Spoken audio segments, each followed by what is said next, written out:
Yo, what's good people? This is Adrianx and I'm back with another video of the Mimic. Today what I'm gonna do is tell you everything you need to know about the lanterns. Currently the game has 12 lanterns in total that I have divided in 4 sections, so I'm gonna be reviewing each of these.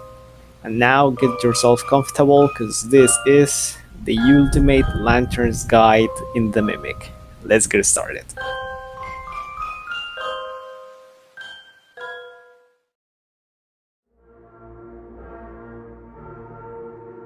So first we have the default lantern, the first one we'll have.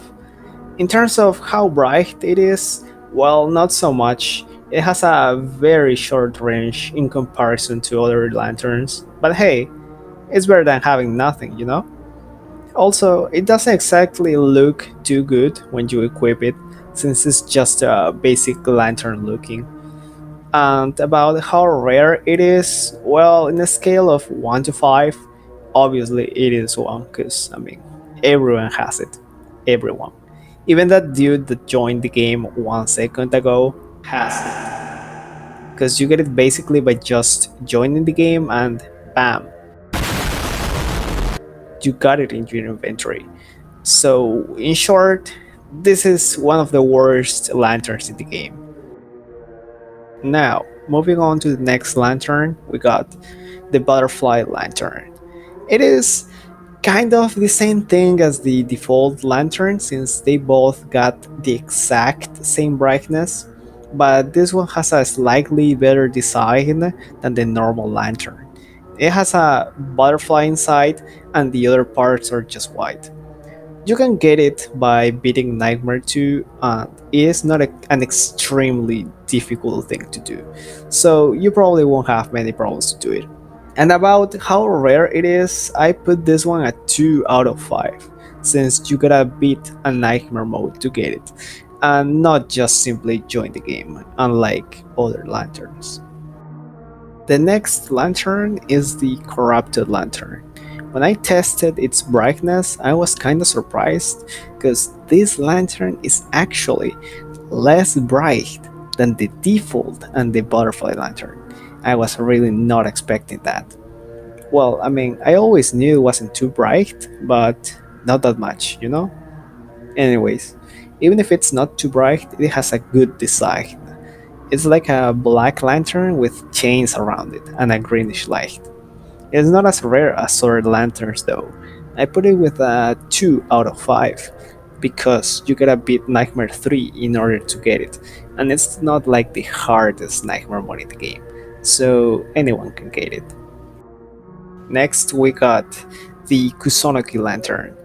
It surely is a very bright lantern. It's way brighter than the default and Butterfly Lantern. I would say one of the brightest ones in the game, for sure. It also looks pretty cool. It's like the head of a samurai that emits a powerful red light out of it and has an animation. In terms of rareness, it's not as easy to get as the other lanterns because you must beat Nightmare 4 to get it, and Nightmare 4 is a hard one to beat.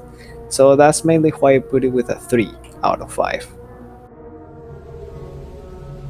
Going to the game mode's lanterns, we have the Duality Lantern.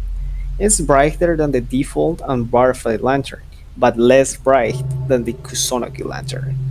It has a white color with some masks around it. It looks cool.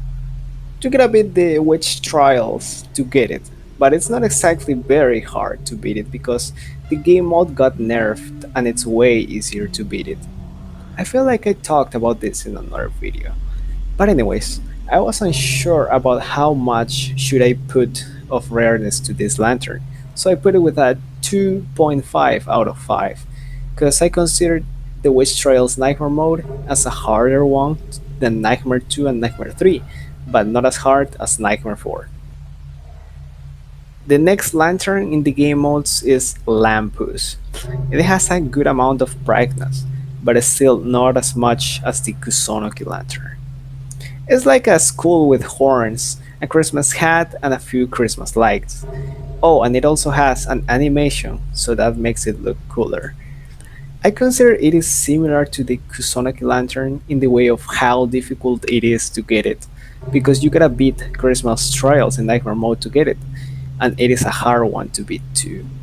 The problem is that I think this game mode it's just gonna be available for a limited time, since it was meant for Christmas and Christmas is over already.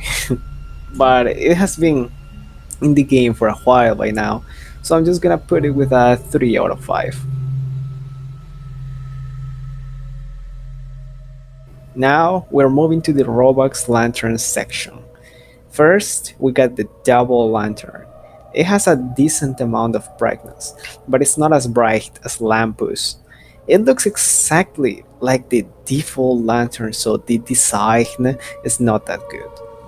If you want to get it, it costs only 25 Robux, but I'm gonna be honest, it's not worth it. In terms of rareness, only because it costs Robux, I'm gonna put it with a 2.5. And now the other lantern that also costs Robux.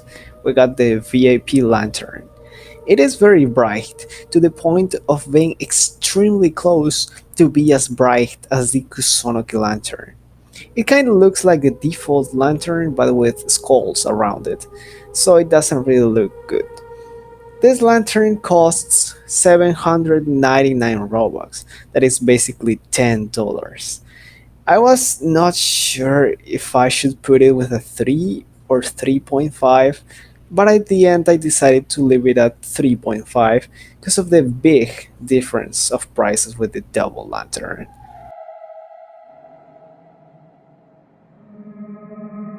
Now going to the last section, we got the special lanterns. And first, we have the Jack O lanterns. Both have the same amount of brightness and they are close to be as bright as the VIP lantern. One of these has a normal pumpkin shape and the other one looks like a mix between a pumpkin and a lantern. They look decent overall. You could obtain them at the Halloween trials of 2021. It was a limited time event that was in the game for about a month, but it was not really hard to beat it, so because it was a limited time thing, I'm putting these lanterns with a 4 out of 5 in rareness. The next lantern is the Jigoku Lantern, however you say it. This one is exactly as bright as Lampus, so it also has a good amount of brightness. The thing that I really like from this lantern is the design. It's a really well made head with white hair and a purple light color that I will say is the most unique one in the game. You could obtain this lantern by beating a limited time and secret Halloween event. It was not too easy to beat if you didn't know the patterns of the monster. So because it's a kind of hard, secret, limited time event, I'm putting this one with a 4.5 out of 5. And now, the last lantern in the game, the corrupted Hiachi Lantern.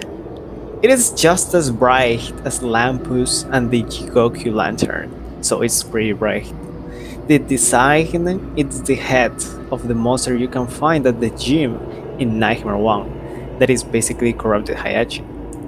It emits a red light as the Kusonoki Lantern and has an animation too. You could get the corrupted Hiachi Lantern by beating a hard secret mission inside the secret limited time event of Halloween that was only available for 2 weeks. Crazy.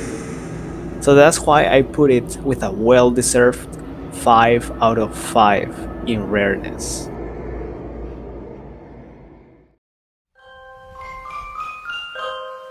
In conclusion, the title of the brightest lantern in the game is for the Kusonoki Lantern, and the title of the rarest lantern in the game is for the corrupted Hiachi Lantern.